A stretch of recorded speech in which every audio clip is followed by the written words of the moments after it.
Bonjour les gars, merci d'être venus.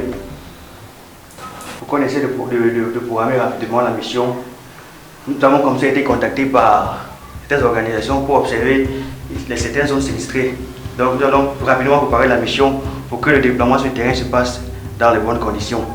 Donc avec les coordonnées que le client nous a envoyées, nous avons déjà pu observer cette zone-là et puis nous avons segmenté en 4 parties. Donc nous avons la zone 1, la zone 2, la zone 3 et la zone 4. Puisque le site est sinistré, il faut agir rapidement. Donc on va travailler avec les collaborateurs que nous avons appelés, qui sont même déjà installés sur le site. Donc nous préparons la mission et puis on les rejoint rapidement pour le déploiement.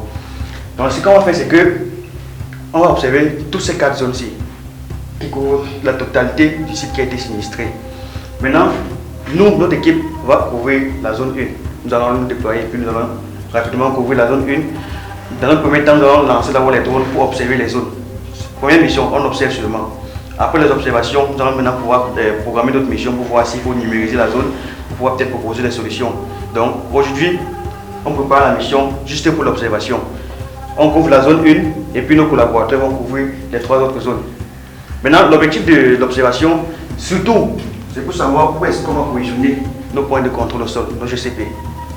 Parce qu'il faut savoir, avec les données satellitaires, on n'a pas vraiment la vision, les images ne sont pas de très bonne qualité pour savoir où le sol est net, où le sol est la terre ferme, vous placez les GCP. Donc en observant, il faut que les équipes qui sont au sol puissent exactement savoir où est-ce qu'on va pouvoir placer nos GCP qui vont nous donner un bon rendu en numérisation. Donc qu'est-ce que vous en pensez? Ok. D'après les données satellitaires que nous avons examinées ensemble, l'accès à la zone 1 se présente du côté de l'angle sur le chemin à l'est. Donc il faudrait qu'on se positionne à l'angle à l'est là. Oui, pour pouvoir déployer le drone. Depuis là, on pourra aller observer la zone 1. Oui, bon. Maintenant, pour les points de contrôle au sol, je vois 2 endroits dégagés sur le chemin. Et je pense qu'on pourra effectivement les positionner sur les zones dégagées là. Donc d'abord, c'est quelle zone? Les zones là sont juste au point B.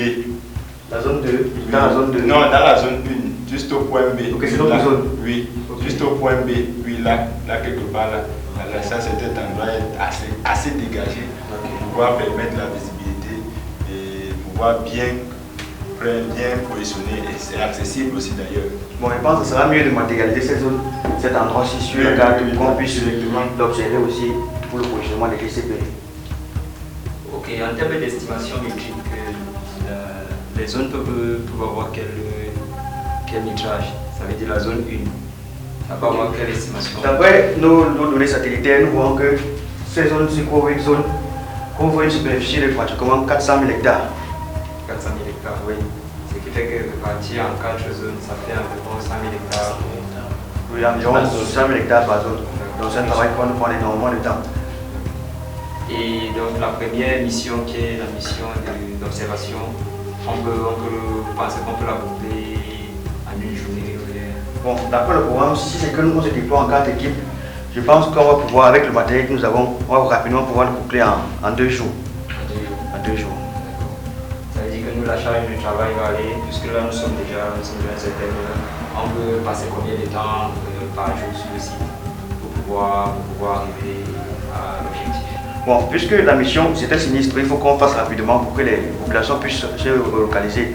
Donc, dès qu'on arrive, à partir de... Normalement, le temps d'observation c'est 12h-15h. Mais là, comme c'est juste des observations, comme c'est juste... on veut juste avoir, pour savoir où on va mettre nos GCP, on va commencer à travailler dès le lever du soleil. À 7h, on commence à couvrir les zones. 7h jusqu'au coucher du soleil, 18h, on ferme et puis le lendemain, on va entamer le prochain déploiement.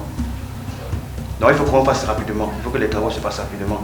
Donc après ça, l'observation, on va lancer directement la phase de photogrammétrie pour savoir exactement quelles sont les solutions adaptées pour ce problème-là. Je pense qu'il faut se déployer rapidement et voir ce qu'on peut faire. Ok, d'accord. Donc, on va rembellir et puis on se met en route pour le déploiement. Okay. Merci à vous d'être venus.